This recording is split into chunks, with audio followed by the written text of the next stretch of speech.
Oke, welcome to Total Politik. Dan bersama gua hari ini sudah ada seorang komedian muda yang gemilang dan melintang.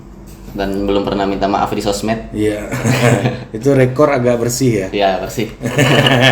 Minta maaf belakang layar sering. Iya. Aji Pratama. Halo Pak Ari. Lu top juga lu sekarang. Alhamdulillah. Show lu oke banget kemarin gue lihat. Kenapa mengundang Valdo Maldini gitu?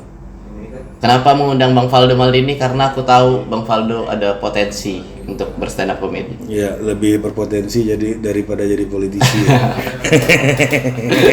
Berpotensi juga. Politisi pasti berpotensi untuk stand up sih, Bang. Iya, iya. Harusnya ya. Iya, betul. Nah, lu lihat kemarin di show itu dia ada beberapa yang menurut gua menarik gitu, premis-premis lu ya. Salah satu yang buat gua sangat menarik itu adalah yang menggambarkan politik Indonesia adalah olahraga ekstrim tuh nama-namanya lu nggak tahu. Itu premis aja menarik banget. Jadi dia cerita bahwa yang ekstrim itu selalu yang kalah sama yang pop gitu kan. Orang lebih tahu Ronaldo, bahkan orang tahu pacarnya Georgina Rodriguez gitu. Betul. Tapi lu nggak tahu olahraga ekstrim itu nama-namanya siapa aja. Yang lu ambil siapa?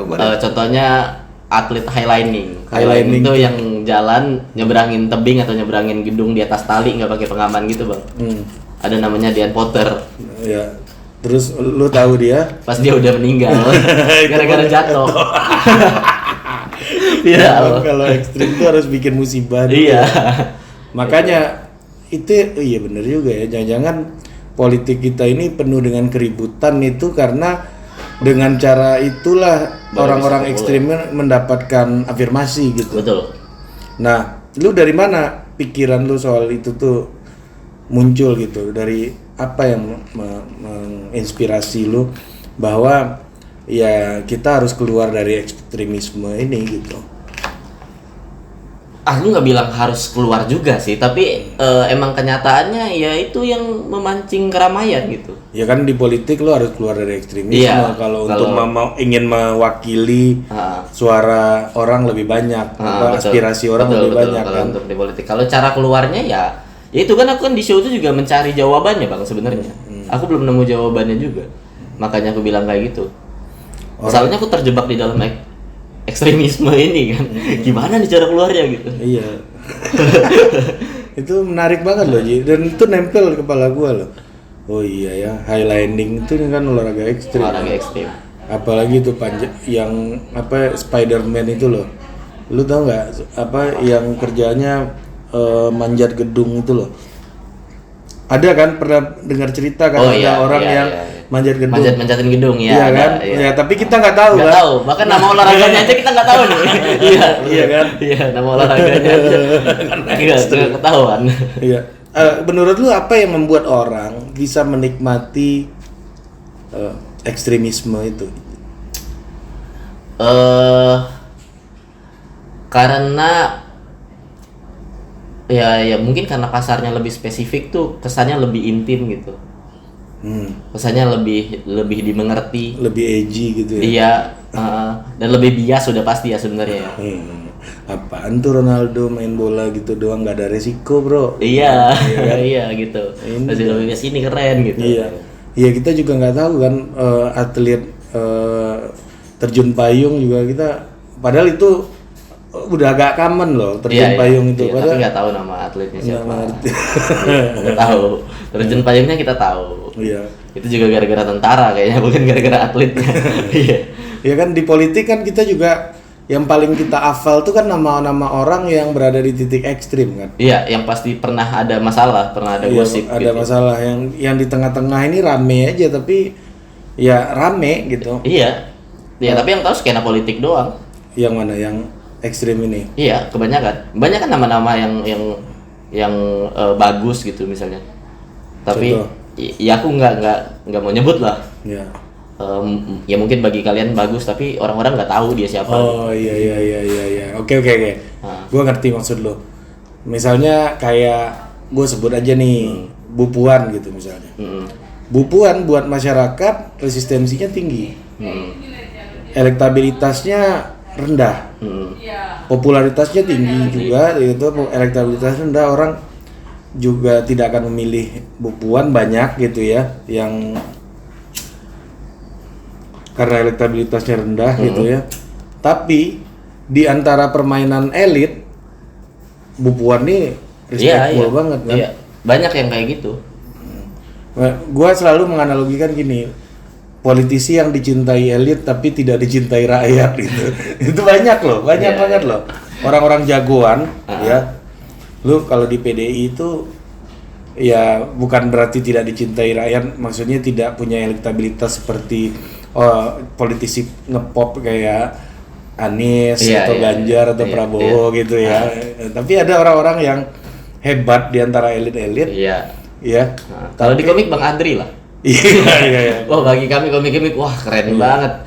Cuman ya Bang Divio coba tanya Adri, ya belum tentu tahu kan. Tahu mungkin dari Bang Ari. Iya. Karena gue sering dengerin aja ya. Tetap yang paling top di komik ya Bintang Emon. Iya, Bintang Emon tetap. Ngepop gitu.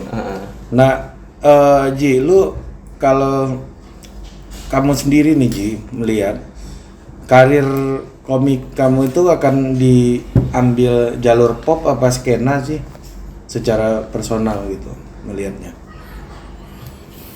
yang spesifik kayak gitu atau mau yang lebih ngepop gitu? Nah, aku tuh kan dari kemarin ngerasa nggak bisa pop Bang. Karena? Nggak tahu, aku ngerasa kayaknya nggak bisa deh aku main gini-ginian gitu. Main gini-ginian seperti mainannya yang pop gitu, kayak ya Bintang Emon kan meskipun politik tapi ngepop, dicernanya enak gitu, gampang gitu dicerna. Kontennya yang nggak bisa mundur gitu, karena di belakangnya ada tembok, pas dia temboknya dia jauhin ada tulisan-tulisan kepentingan segala macam gitu, konten yang mudah dicerna kan. Angle gampang ya. Kata Bang Adri. Nah, iya. Sebenarnya bisa kan, tapi idealis kan, balik lagi kan, idealis kan. Iya. Cuman kayaknya ya tahun depan mau nggak mau aku harus melakukan itu gitu. Harus jadi ngepop. Harus ngalahin idealis aku. Alasannya uang. Butuh duit. Alasannya. Iya sih ya. Orang yang bisa idealis tuh kayaknya masalah modal udah selesai. Iya. Masalah modal selesai. Lihat aja tuh Humania itu kan. Lu tahu band Humania nggak? Nggak tahu. Band jazz gitu Ji. Pernah kesini keyboard vokalis ininya pentolannya kesini leadernya. Ya idealis musiknya. Karena kerja. Enggak, karena privilege, anak pejabat tinggi kan. Kehidupan sudah selesai. Iya. Memang susah ya dia bertarung dengan idealisme itu ya. Iya susah. Jadi mending aku ngepop tapi fungsinya untuk ngidupin idealis aku. Oke, ini yang kayak dulu lah biasa ya. Nah, kalau lu lihat Ji di politik Indonesia sekarang gitu ya, calon-calon muda itu masih relevan gak sih? Apa gua kasih lu fakta ya. Di Amerika 2024 nanti akan ada 2 kakek-kakek yang akan bertarung. Joe Biden lawan Donald Trump. Iya. Ya, Modi di India umurnya udah 70 tahun. Terus Mahathir Muhammad dulu umur 93 tahun jadi Perdana Menteri. Anwar Ibrahim sekarang 75 tahun jadi Perdana Menteri. Lee Hsien Loong Perdana Menteri Singapura umur 70 tahun. Ya. Ini dunia ini punya tren, nggak lu bilang itu kan negara kecil, enggak, Singapura, Amerika superpower gitu. Masih laku nggak sih orang jual gua anak muda gitu? Ya kalau cuman sebatas DPRD laku lah. DPR RI beberapa laku lah. Ya. Masih akan dipakai menurut. Tapi kalau ya kayak tadi kelasnya presiden mah kayaknya belum deh. Presiden tua gimana sih menurut lu, mungkin nggak? Mungkin aja sih Bang. Ini dari yang nama ada sekarang ternyata yang baju Bu Mega kan masih boleh maju. Iya. Pak JK maju jadi capres. Iya. Kan Pak SBY udah nggak boleh, Pak Jokowi udah nggak boleh gitu. Bu Mega masih boleh. Nah, ada nama-nama senior kayak begitu. Nah, Prabowo udah 73 gitu. Aku mending mereka daripada nama-nama politisi muda yang beredar sekarang. Iya, Bang.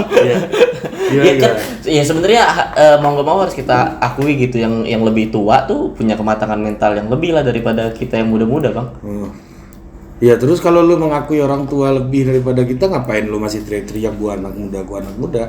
Harusnya gua politisi aja, ngapain harus jual-jual pemuda ini pemuda itu gitu. Ya itu karena itu anak-anak muda yang di luar skena politik kan perlu ini politik identitas. Mereka perlu identitas mereka sebagai anak muda untuk disuarakan. Tapi partai yang jualan anak muda juga sebenarnya nggak muda-muda banget. Iya, elektabilitasnya di bawah partai yang dikenal tua. Ini survei-survei terakhir. Oh, berarti banyak yang kayak aku nggak peduli sama politisi muda ya. Iya, makanya. Itu maksud gua. Misalnya survei anak muda CSIS. Partai yang paling banyak diminati oleh anak muda tahu nggak lo apa? Golkar. Keren. PSI kecil yang jualan anak muda. Iya, wajar, anak muda justru antipati sama PSI sih. Iya, makanya. Nah, kan walaupun jual identitas anak muda, terus apa pentingnya lagi gitu. Oh, kayak gitu ya. Aku baru tahu kalau ternyata kayak gitu. Ya kalau aku sendiri emang nggak tertarik sama jualan politisi muda. Kalau aku sendiri. Makanya aku juga narasumberku tua semua. Ini kamu anomali nih. Di total politik yang lebih muda daripada aku tuh jarang tuh. Narasumber kita. Iya, biasanya lebih tua semua, Bang Adri, Bang Panji gitu kan. Kan tua-tua. Panji kan udah tua. Iya kan? Iya, udah tua Bang Panji. Iya, tua banget Panji, udah mau 50. Iya, udah mau 50. Sok muda aja dia. Nah, maksudku, aku yakin yang kayak kamu ini nggak sedikit. Yang kayak aku juga nggak sedikit. Kalau tadi datanya kayak datanya dia Pak partai Golkar kurang apa bos? Orba bos itu, penguasa Orba itu. Iya kan?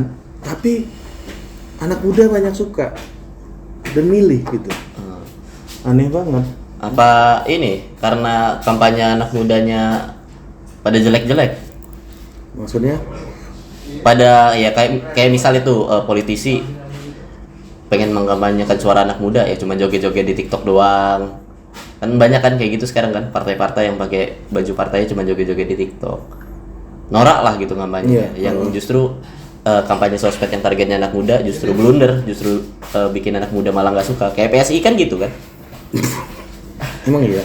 Ya di sosmed kan, kalau kita ngeliat dari sosmed kan akhirnya justru banyak yang jadi nggak suka dengan ocehan-ocehannya di Twitter. Iya kan, dia banding capres kayak misalnya AHY gitu, muda kan dibanding yang lain nih. Tapi tetap aja dia di bawah Prabowo, di bawah Anies, di bawah Ganjar yang lebih tua gitu. Gua nggak tahu ya kepercayaan diri apa yang membuat orang masih jualan gua muda, milenial, Gen Z gitu di politik gitu. Tapi kalau di ekonomi gua masih percaya. Oh, di ekonomi. Iya, kalau bisnis gua masih percaya. Kalau di politik. Musik kita sama musik orang tua kita beda. Gua masih percaya kalau di politik. Di luar politik ya. Nah, itu kan istilah-istilah marketing semua kan, Gen Z, milenial, itu kan istilah-istilah marketing semua. Yang memang basisnya itu market, bisnis gitu. Tapi gue nggak tahu kenapa orang masih kemakan dengan jargon-jargon kayak begitu gitu. Anak muda. Ya, aku aja setahun ini mungkin udah puluhan kali tuh ngisi acara politik yang tujuannya mengajak anak muda berpartisipasi ke dalam politik gitu. Iya. Dan di DPR pun juga anak muda itu minoritas loh. Adapun anak muda yang masuk mayoritasnya adalah anaknya orang tuanya gitu kan. Iya kan? Kebanyakan iya. Iya kan? Nggak ada anak muda yang menjadi pure dirinya sendiri gitu. Iya kan? Tapi mungkin ada nggak menurut Abang? Mungkin banget. Iya kan, kita lihat orang kayak teman kita lah, Valdo misalnya. Walaupun partainya tidak disukai anak muda menurut survei. Ya kan? Ya tapi itu juga bukan terpilih kan Bang Valdo kan? Bukan. Tapi maksudnya apakah nanti ada mungkin orang-orang kayak dia kan punya kapasitas. Iya. Rian gitu misalnya. Punya kapasitas gitu. Ada orang-orang macam di PKS tuh Bang Ai gitu misalnya. Fatul Bahri itu juga bagus, Bang Pipin Sofian di PKS gitu, biar gua nggak dianggap PSI banget ya. Iya, ya kan ada Bang Ai. Kan kita kan politisi ini teman semuanya kan. Dan harus disebut semua. Harus disebut semua. Harus disebut satu ya, atau nggak usah disebut semua. Dan orang cenderung sekarang gini ngomongnya, Ji. Sorry ya, ini gue bukannya pendukung ini nih ya, gitu. Kayaknya lu nggak boleh punya pendapat pribadi gitu loh. Kesel banget gue liatnya. Gitu. Lu kalau mau pendapat aja. Iya, ngapain lu? Gue bukannya gue pendukung rezim nih ya, tapi ini bagus gitu misalnya kan. Gue bukannya anti rezim ya, tapi ini ngaco. Kalau lu mau bilang ngaco aja harusnya kan. Ya, orang kayak gitu sekarang. Harus kita sebut lagi yang di sayap sana. Aneh loh netizen semuanya. Gampang banget mengkotak-kotakan orang itu. Tapi balik lagi, apakah metode kampanyenya yang salah Bang tentang politik anak muda ini, atau emang anak mudanya yang masih percaya orang tua atau antipati politik malah, atau justru metode kampanyenya? Menurut lu apa? Metode kampanye tadi ya? Iya, metode kampanye. Menurut gue juga ada benarnya. Dua-duanya sih, karena metode kampanyenya salah, jadi mereka masih antipati sama politik sampai sekarang. Iya, maksud gue gini, anak muda yang akhirnya membuat barrier sendiri. Iya. Lu jual muda ya ngapain lu batasi diri lu sendiri gitu. Masa kalau dibilang kalau dibilang politik gak menarik untuk anak muda juga? Enggak juga, buktinya Bintang Emon bisa naik gitu.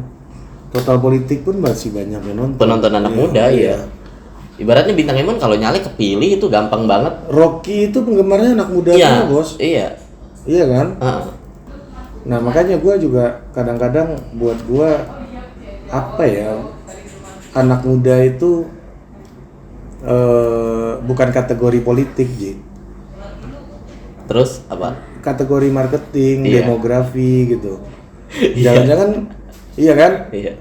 Mungkin komedian tuh lebih politis daripada anak muda. Karena itu profesi. Iya. Menyangkut kepentingan yang sama. Iya, kepentingannya ada gitu. Iya kan, lu punya freedom of speech itu harus dilindungi. Harus itu. Lu punya freedom to think itu harus diproteksi. Harus gitu kan. itu untuk para komedian. Iya kan. Jangan-jangan teristilah komedian itu jauh lebih politis daripada anak muda. Kontrak, betul, kan? Iya, kontrak. Betul, iya. Anak muda itu apa? Nggak ada. Yang mana? Itu ilusional semua menurut gua. Nggak ada. Ya bagi gua. Ya satu-satunya itu kan pasal check in. Iya. Itu juga bukan anak muda tuh. Bukan anak muda yang manusia mau check in. Iya. Manusia biadab. Manusia biadab. Makhluk-makhluk amoral aja. Iya. Tapi ya itu, gua sih ngelihatnya jangan-jangan anak muda itu memang bukan kategori politik gitu. Iya, aku setuju itu. Iya kan? Ketika kita jualan anak muda ya lu mau jualan barang yang nggak ada. Kalau gue itu lebih daripada marketingnya, lebih daripada apapun itu gitu. Dan kalau untuk menarik anak muda juga sebenarnya kayaknya caranya udah ada gitu polanya mah kalau dilihat dari ya yang udah berhasil narik pasar anak muda lah. Iya. Apa misalnya? Inian aja ngomongnya biasa aja tapi dengan gaya yang dalam. Misalnya? Ya ilmunya jangan tinggi-tinggi tapi bahas gayanya dalam gitu ngomongnya. Ya itu nggak hanya anak muda yang tertarik, banyak orang juga yang tertarik. Banyak ya? Iya, yang kayak gitu. Tapi anak muda sih rata-rata simple gitu dan gitu. Deep gitu ya. Kesannya, ya, padahal isinya enggak. Iya, kesannya aja yang penting. Seperti aku aja. Ya itu kalau untuk di sosmed lah aku. Ya.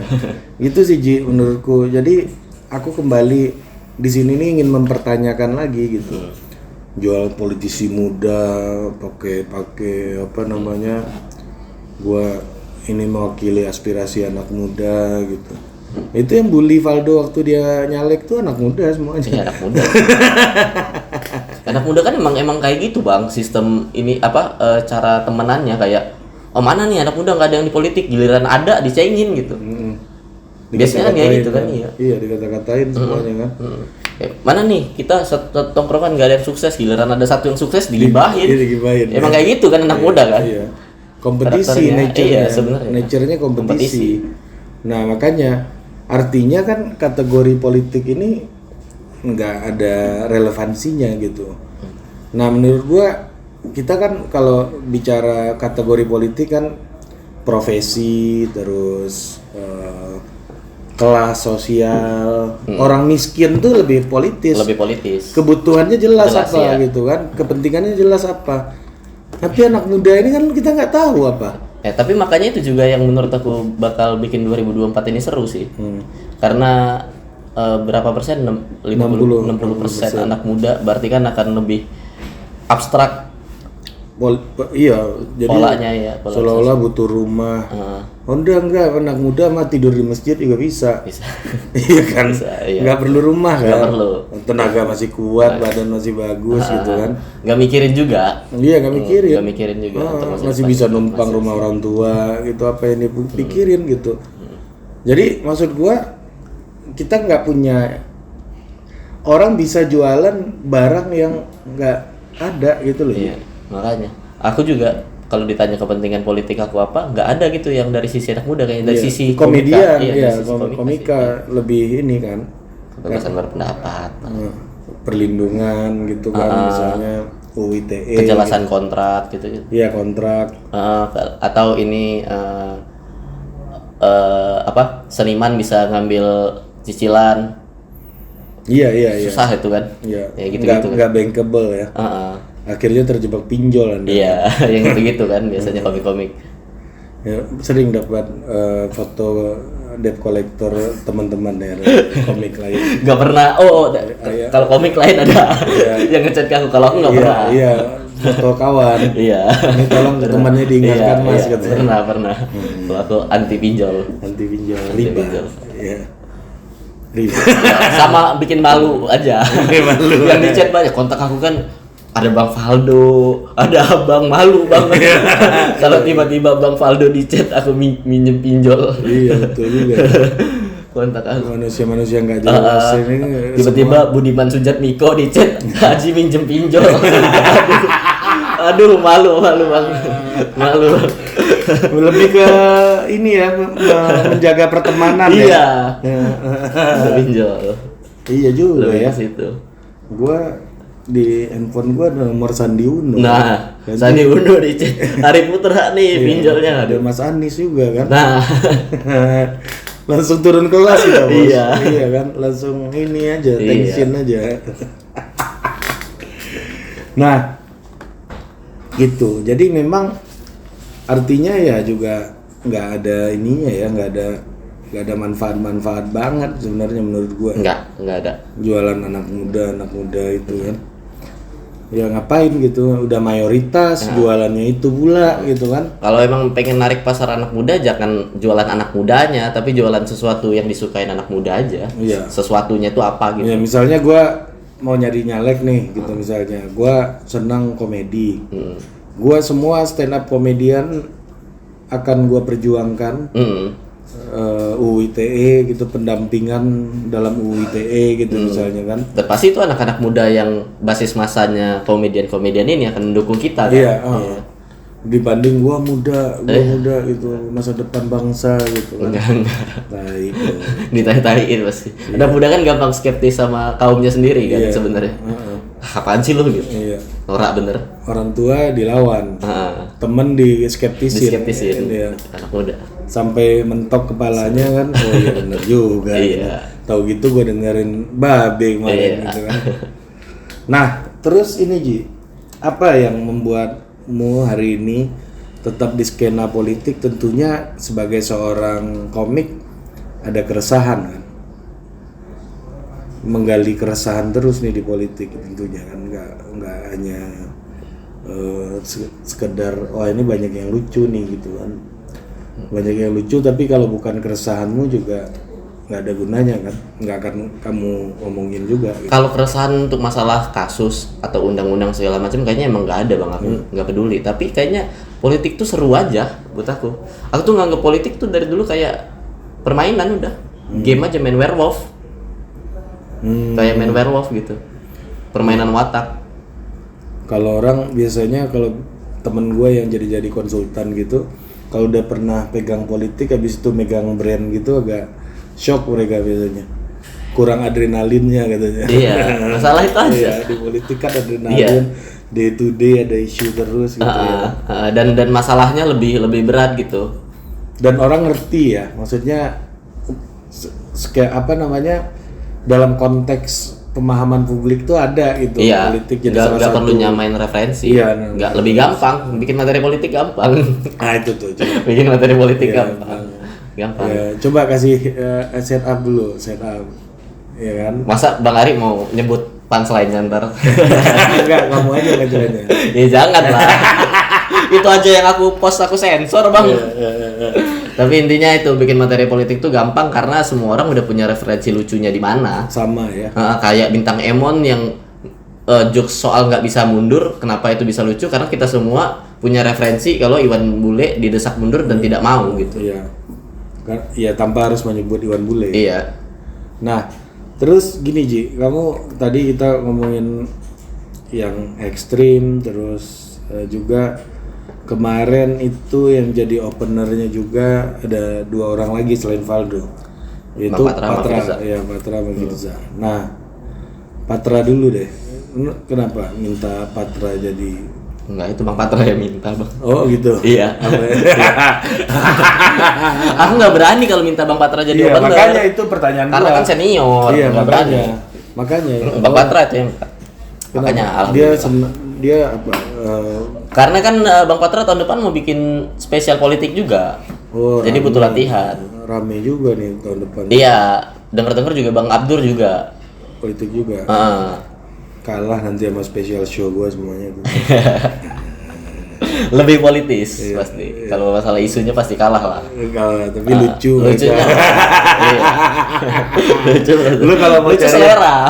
Mau cari yang lucu ke mereka aja. Iya, tapi yang isunya keren ke Bang Ari. Enggak bercanda, Bang. Ampun Bang Patra, senior. Kalau di gua kan senior gua di kampus, ya kan. Patra top loh, musuh SJW loh dia. Nah, itu juga tuh tren sekarang, komedian musuhan sama SJW. Iya. Apa? Kalau kata komik-komik kan sekarang berkomedi susah. Enggak, kalau kata aku. Apa? Ya kalau kata aku enggak. Kenapa? Biasa aja, Bang. Kalau berkomedi susah tuh enggak. Cuman sekarang emang ketersinggungan lebih bisa diekspresikan aja. Yang tersinggung mah udah ada dari dulu. Ya tapi dulu kan nggak ada tempat validasi aja kan. Kalau sekarang di medsos, oh iya benar juga nih, hampir juga nih orang gitu kan.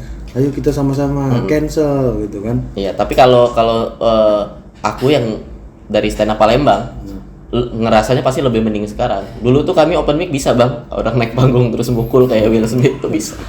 Bisa banget. Pernah terjadi.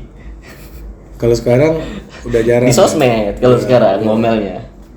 Diomelin, oh iya betul, dia udah selesai. Mengekspresikannya di sosial media, kalau dulu langsung. Kalau di Palembang ya. Gua tuh jangankan lu jadi stand up comedian ya. Gua sebagai orang yang interview aja, nggak ngonten sendiri ya, nginterview. Gue takut loh wawancara sama feminis loh. Tuh salah satu kontennya lagi diedit tuh. Oh iya. Iya, gue penuh rasa takut loh di situ. Gue nggak tahu ya, gue merasa orang yang nggak pro kesetaraan gender tuh orang goblok aja. Iya kan? Nah kalau orang goblok, ya lu didik gitu loh, bukan lu musuhi gitu. Nah yang terjadi sekarang kan dimusuhi gitu. Iya. Nah itu tuh lagi diedit tuh thumbnailnya tuh. Itu salah satu konten yang menurut gue paling berisiko tinggi. Gue lebih takut interview feminis daripada Bambang Pacul itu. Atau tapi menurut Abang Anies Baswedan gitu. Secara kecerdasan orang emosional tuh kecerdasannya rendah apa tinggi? Enggak, kalau gue gini kepercayaan gue, setiap orang ini ilmiah ya secara psikologis, kita punya sisi emosional, kita punya sisi rasional, ya kan? Kita punya ya dua itulah ya kan, binarinya itu ya, oposisi binernya orang yang emosional atau orang yang rasional. Menurut gua kita semuanya punya dua-duanya. Iya. Misalnya gini, kalau rasional itu kan kemampuan kita mengebuild reason kan, alasan, ya kan. Gua akan pukulin Aji karena Aji setelah 1, 2, 3, 4, 5 dan merugikan gua. Karena dia pukul gua juga misalnya. Iya. Ada alasan gitu. Tapi misalnya kamu lagi jalan di kuburan, Ji, tiba-tiba lihat kain putih, lari nggak? Iya, bisa jadi lari. Ya. Ada alasan nggak lari? Nggak kepikiran kan? Iya. Itu ada hantu atau apa gitu. Jangan memang jemuran. Iya kan? Iya. Kamu nggak akan meneliti itu untuk cari alasan. Nah, itu emosi itu bekerja dengan cara kayak gitu. Nah, jadi setiap orang pasti punya sisi emosional dan punya sisi rasional sekaligus. Nah, tapi dalam konteks ini ada orang-orang ya yang ini orang-orang feminis ini menurut gua orang yang sangat rasional. Iya. Dia punya ideologi untuk marah. Iya. Iya kan, dia punya keyakinan untuk marah gitu. Jadi soalnya sebenarnya adalah ini setiap orang itu punya adaptasi yang berbeda-beda dengan perbedaan. Nah, mungkin ada orang yang feminis tapi kemampuan adaptasinya dengan orang lain rendah. Ada orang yang feminis tapi adaptasinya tinggi gitu. Nah, gue itu kalau ketemu feminis, gue udah nggak tahu lagi mereka adaptasinya tinggi apa rendah. Iya. Gue nanya takut-takut, Ji. Beneran, nih konten itu tuh, nanti lu nonton deh, gue kasih linknya deh. Ya seenggaknya kalau di sini nyaman, nanti di kolom komen kan yang iya, betul. Nih gue udah lama nih konten, belum naik. Iya. Kita stok aja lah, bro. bahaya. Iya, beneran loh. Iya. Nah, gue ngelihat popon kayak gitu tuh agak patra gitu misalnya, ngambil isu kayak begitu. Itu, bukan menyalahkan mereka ya, tapi nyalinya ngeri gitu. Nyalinya keren gitu. Buat gua bahkan nggak ngomong si Budi ya pernah kejadian.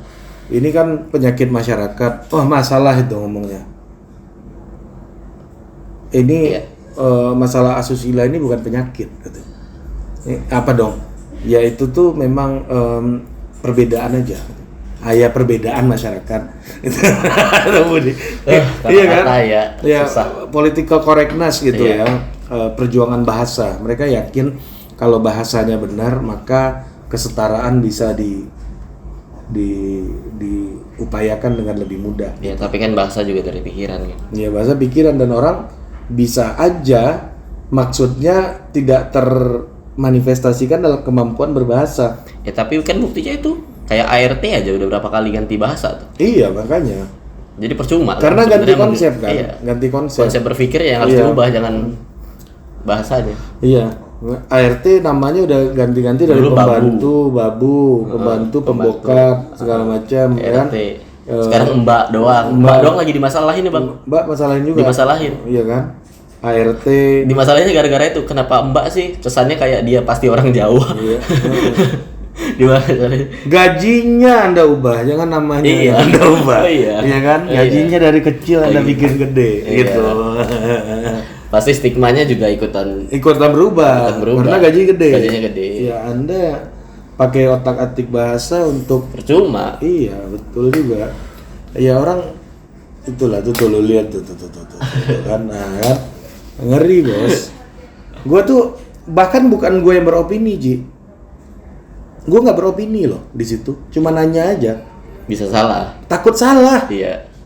Takut gue. Dan bisa jadi pertanyaan kita salah, bisa banget. Bisa. Loh, kok kayak gitu? Maksud lu ini?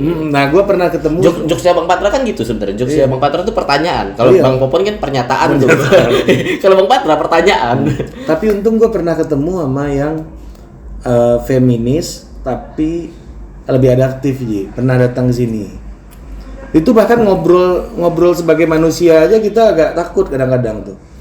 Iya kan? Iya, aku sebenarnya pengen cerita nih tapi nggak berani. Ntar kalau udah kamera mati. Buat gua orang yang nggak ngerti itu adalah orang yang goblok. Nah, orang goblok jangan lu musuhin. Iya. Musuhin orang goblok itu kan nggak nyelesain masalah. Iya. Orang goblok ya lu sekolahin, lu didik. Benerin ya. Iya, benerin. Nah, ini yang gua pernah ketemu yang agak adaptif sini, Ji. Sebenarnya kan itu yang kalau dari kasus Bang Popon, aku tuh menganggap Bang Popon salah. Aku bilang ke Bang Popon juga, Bang Popon salah. Tweetnya yang feminis tweetnya cewek malas apa itu? Cuma cewek malas dan ribet. Iya. Aku ngomong itu nggak bisa dibela Bang Popon, memang susah. Susah. Kecuali stand upnya bisa aku bela. Iya. karena stand up show. Bisa fiktif kan.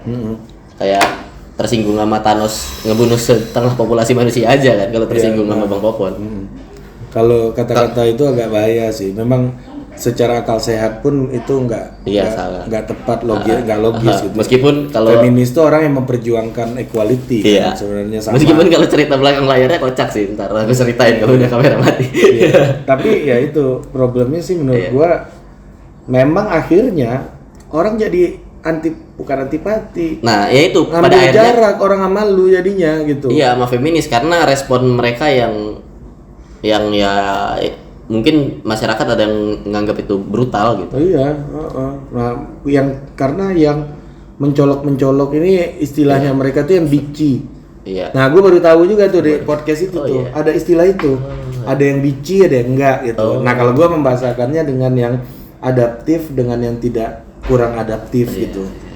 Yang Wahabi sama yang Ahlus Sunnah Jamaah gitu. Itu beneran loh. Mungkin waktu nyokapnya Bang Popon sakit disumpah-sumpahin meninggal. Padahal mereka memperjuangkan perempuan ya? Iya. Hati aja daripada nyokap lu punya anak kayak lu, ya Allah kan aku mulutnya hati aku. Iya, makanya maksud gua juga dulu agama mayoritas, keyakinan mayoritas di Indonesia itu Islam kan. Iya. Itu nggak disebarkan dengan cara-cara memaki orang gitu. Iya. Disebarkan pakai budaya, pakai dialog, pakai. Nah, dan sebenarnya Bang, kalau omongan kita dari tadi itu tuh maksud show aku gitu. Show aku tuh pengen ngomong, ya udah kita punya kepentingan nih, ayo kita main werewolf bareng gitu. Iya. Ini kita perang strategi aja nih. Iya, betul. Lewat argumen biar seru gitu. Dan aku ngajak sebenarnya. Itu jalan untuk bikin orang goblok jadi lebih baik sebenarnya. Ayo kita ngobrol gitu. Masalahnya kan yang goblok ini nggak ngerasa goblok juga. Diajarin juga banyak cincong kan. Ya lu sama aja, gak kata Bang Adri, lu semua sama aja gitu. Iya, kalau aku ya itu, si waktu kemarin itu bukan lu semua sama aja, kita semua sama aja. Iya. Kita semua sama aja. Pura-pura ngerti. Iya. Kita semua sama aja. Gue nggak ngerti itu ya, maksud gue ada hal-hal yang bahkan gue takut juga sebagai seorang interviewer gitu. Takut gue.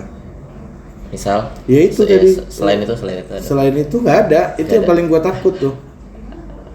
Ini LGBTQ gue, posisi gue udah gue jelasin dari awal. Pasif pluralism. Ya kan? Karena ya lu mau LGBTQ terserah lu. Gue nggak ada masalah. Ya tapi gue nggak akan mempromot. Gue nggak akan ikut dalam gerakan lu. Ya, kalau aku pro, argumen aku. Kenapa? Ya pro aku LGBT pokoknya. Pro, kenapa? Ya pro aja. Ya itu ada keyakinan lu. Masa nggak pro aja? Pro aja menurut aku. Mereka nggak apa-apa hidup. Hidup ya sama aku. Aku nggak akan menganggap mereka harus dimusnahkan, enggak. Mereka ya manusia yang beda aja sama gua gitu. Iya. Ya bukan makhluk yang berbeda, tapi dia manusia yang beda gitu. Iya. Nah, yang aku tolak adalah lu menganggap mereka itu nggak manusia. Nah, itu yang nggak boleh tuh. Gua menganggap mereka manusia yang beda, ya udah gitu. Lu punya orientasi sendiri, ya udah. Lu tetap manusia. Kalau yang anti itu kan menganggap mereka itu hewan, bukan manusia. Kalau gue menganggap mereka nggak boleh ada. Iya, nggak boleh ada. Kalau aku menganggap mereka boleh ada tapi nggak boleh di dekat aku. Dan pilihannya bukan mereka yang menjauh, aku yang menghindar. Iya itu. Iya, bukan mereka, ya udah terserah di mana aja. Tapi kalau ada mereka aku menjauh, nggak apa-apa dong, hak aku dong. Iya, hak kita. Hak aku.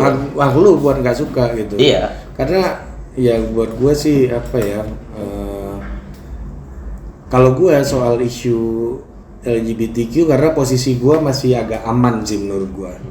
Ya, posisi gue agak aman, gue nggak pernah berurusan langsung, dan beberapa orang yang gue kenal pun hubungan gue baik-baik aja, dan gue nggak pernah punya pengalaman buruk kayak lu yang lu ceritain di stand up gitu ya. Aku punya argumen ultimatum. Iya, personal, trauma. Trauma. Ayo debat aku sini, aku trauma. Gampang aku. Kalau gue kan nggak ada soal, nggak ada urusan Ji. Cuma Iya ini aja. Ya tapi aku nggak mengeluarkan argumen benci juga. Nggak. Takut aja, menghindar aja. Istilahnya pasif pluralism. Ya gue terima lu, gue percaya akui lu ada gitu. Tapi gue nggak akan mempromot itu gitu. Karena bagi gue sih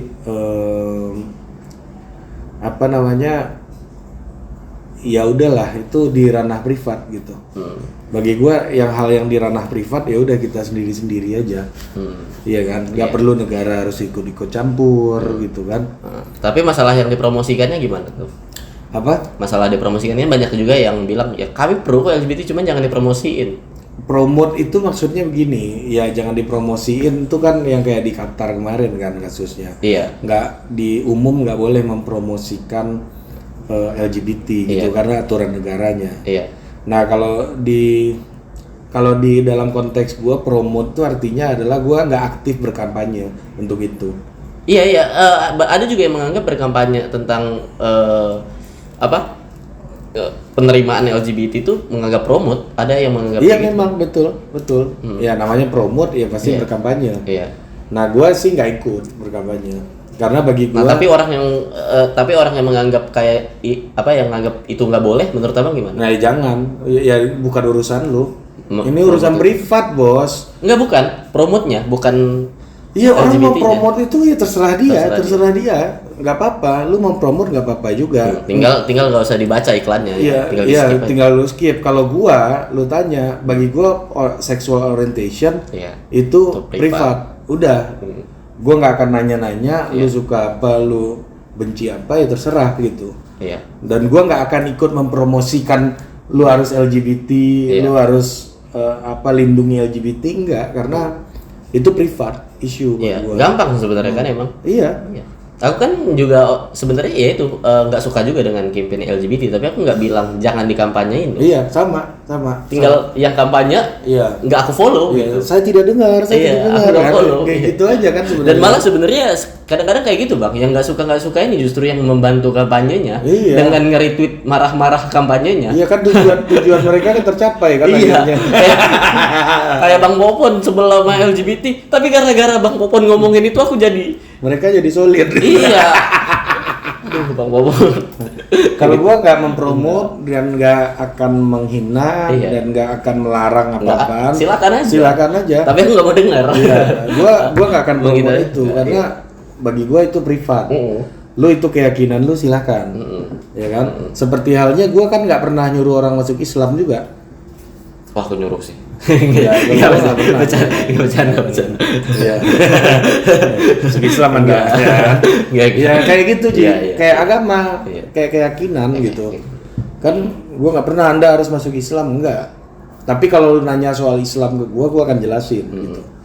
Ya kalau lu nanya orientasi seksual gua selama itu enggak di luar, masih di dalam hal yang gua bisa ceritakan, gua akan ceritakan. Masih di luar privasi lah ya. Iya. Kalau udah privasi ya udah. Jadi ya udah itu privat aja, ruang privat. Nah sekarang itu medsos ini membuat ruang privat dan publik ini semakin nggak ada batasnya. Lebih tepatnya abu-abu sih. Nggak ada batasnya. Karena abu-abu bang, jadi kayak orang nggak ngerti cara misahinnya. Begini, contoh gini, Ji. Ini paling gampang. Pertemanan kita zaman dulu itu kalau ketemu itu enak banget, ketawa segala macem, dan gimana kabar lu segala macem. Sekarang gua kan nggak perlu nanya kabar lu, gua lihat story lu dan gua tahu lu ngapain aja. Nah itu yang bikin abu-abu karena pengguna sosmednya juga nggak bisa misahin kehidupan pribadi dan kehidupan sosial medianya bang. Kan kalau kayak aku, abang tahu apa tentang aku dari story? Nggak ada. Karena aku memisahkan bang. Iya. Aku juga nggak tahu kehidupan pribadi bang Hari dari sosial media. Ya, paling foto-foto sama anak doang kan. Iya. Atau promo acara. Itu. Iya. Ya kan kalau foto-foto sama anak itu karena gue ini aja pengen suatu hari nanti dia bisa lihat dia di situ. Iya, gitu kan. itu Di arsip. postingan gitu. Arsip tuh. Di arsip kan. Momen-momen yang buat gua senang kan di story kan masih bisa kita cek gitu. Dan tanggal segala macam lebih gampang ngeceknya dibandingkan di galeri handphone kan. Teknis sebenarnya. Nah, kalau orang kan Enggak, dia kebanyakan enggak. ngapain gitu kan di posting juga semuanya ya. Iya. Dan nggak ada batas kalau lu abu-abu ya. Iya. Abu-abu nggak jelas batasnya kan. Iya, itu tergantung pemegang sosial medianya. Kalau untungnya di circle aku tuh masih ya itu sosmed tuh masih dipisahin sama kehidupan pribadi gitu. Kayak Syukron Jamal tuh misalnya. Masih dipisahin ya. Pisahin dia. Nggak ada tuh ceritain dia lagi berantem sama orang gitu kan ya. Kalau dulu kan kita nggak bisa cek keberadaan teman kita sebelum ada medsos. Iya. Sehingga pas ketemu memang Intens gitu. Kalau sekarang kan udah nggak terlalu kayak gitu. Untungnya aku masih intens kalau ketemu orang. Tapi kalau yang kehidupannya bisa dilihat di sosmed ya itu jadi ngobrolnya nggak intens, ngobrolnya masih terpaku dengan apa yang dia posting kan biasanya. Kemarin gua lihat lu di story, gitu-gitu doang kan. Gitu-gitu doang ngobrolnya, nggak seru. Iya makanya itu juga yang gua rasakan tuh hari ini tuh. Dan ya soal Nah itu kan ngaruh banget di politik kan iya, pasti kan. termasuk juga soal sexual orientation. Kalau gue gini aja, lu bebas sexual orientation lu ya udah. Iya. Lu mau promote mau enggak terserah lu gitu. Tapi bagi gue itu privat dan gue nggak akan mempromot itu karena ya dengan gue bilang soal kebebasan kita berkampanye dengan soal kebebasan berekspresi, freedom to speech dan lain-lain itu kan lebih tinggi level paradigma gitu kan. Ya otomatis kita harus menerima kebebasan orang juga dengan kita dilindungi untuk bicara gitu. Iya kan kebanyakan orang kan bagian kebebasan berpendapat, tapi giliran kaumnya yang diserang langsung dia nggak bebas kan. Iya. Itulah. Langsung nggak bebas, kebebasan masih pilih-pilih. Ya coba apa ya nggak butuh komedi konsultan apa katamu kemarin? Apa? Oh, jangan. Itu jangan di sosmed. Itu jokes bahaya. Jokes paling bahaya di show itu. Di show itu. Ya, yang lain mah paling di penjara. Yang itu diasingkan. Dikirim ke Pulau Buruh aku. Jadi tapol. Gitu, Bos. Jadi memang apa Ji rencana 2023 Ji? Nggak ada. Berkomedi aja. Berkomedi apapun yang lo lakukan itu dalam rangka komedi ya. Iya. Meskipun tahun depan tahun politik, aku nggak mau tuh jadi orang-orang yang sebelumnya ngomongin politik ngekritik terus malah masuk pengen jadi politisi. Kan banyak kan orang-orang kayak gitu kan. Iya. Kritik aktivis. Tak tahu masuk nyalek. Aneh orang-orang kayak gitu. Iya, memang orang-orang yang tiba-tiba nyalek tuh nggak jelas emang. Aneh gitu. Iya. Oke Ji, thank you Ji udah berkunjung ke kantor Total Politik. Soalnya lu seniman bang, bukan politisi. Iya. Seniman nyalek, pengen nyapres bikin partai. Udah kalau sukses nyanyi aja. Iya. Maksudnya Pak SBY. Iya. Kan sukses nyanyi kan, albumnya banyak gitu kan. Dan jadi presiden. Yo, keren. It's balance. Gue juga pernah lo kena sama work life balance, tau nggak lo? Iya tahu aku di Twitter Ada di Twitter kan. Nonton kok, lihat kok aku baca. Itu juga sama argumen gue tuh. Gue bilang, lo kalau misalnya nggak setuju, nggak mau di WA selama di luar jam kerja, ya silakan. Iya. Tapi kalau ada orang nge-WA lu jangan salahin juga. Iya. Itu hak dia punya handphone gimana? Iya kan? Si work life balance kan orang malas kerja sih. Bercanda. Gue juga mau ngomong itu. Kenapa? Karena aku SJW work life balance bang. Iya ya. Aku SJW work life balance. Terus malas. Karena aku pemalas kan, malas kerja. Aku kalau ngeliat ada teman aku yang kerja terus sistem kerjanya buruk tuh aku agak marah. Karena pemalas aja alasannya. Ya karena sebenarnya aku membayangkan kalau aku ada di posisi dia, aku nggak akan kuat. Terima kasih Haji pendukung work life balance. Sampai jumpa lagi di Total Politik berikutnya. Dah.